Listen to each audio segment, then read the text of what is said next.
যে দেখতে সুন্দর সেই কিন্তু প্রকৃত সুন্দর নয়, বরং প্রকৃত সুন্দর সেই যার মুখের ভাষা সুন্দর, দেখতে সুন্দর সে যার ব্যবহার আচার সুন্দর, সুন্দর সে যার মন মানসিকতা সুন্দর। কারোর মধ্যে যদি এই গুণগুলো থাকে তাহলে বুঝে নেবেন সে দেখতে সুন্দর না হলেও প্রকৃত সুন্দর কিন্তু সেই। মাটির উপরে যতটা ভালো কাজ করবেন মাটির নিচে ঠিক ততটাই ভালো থাকবেন। মনে রাখবেন কর্মফল বলে একটা কথা আছে। সুখ আর দুঃখ হচ্ছে সম্পূর্ণ কপালের খেলা। ধনী আর গরিবের সাথে এটার কোনো সম্পর্ক নেই। কারণ যার কপালে দুঃখ আছে সে রাজমহলের বয়েও কান্না করে, আর যার কপালে সুখ আছে সে তো মাটির ঘরে থেকেও সারা জীবন হেসে কাটায়। পৃথিবী থেকে হারিয়ে যাচ্ছে মানবতা, উদারতা আর ভালোবাসা।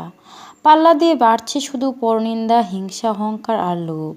যে অন্যকে কাঁদায় সেও একদিন কাঁদে। অভিশাপ দিতে হয় না, নিয়তিই বিচার করে। অন্যকে কাঁদিয়ে বেইমানি করে কখনোই সুখী হওয়া যায় না।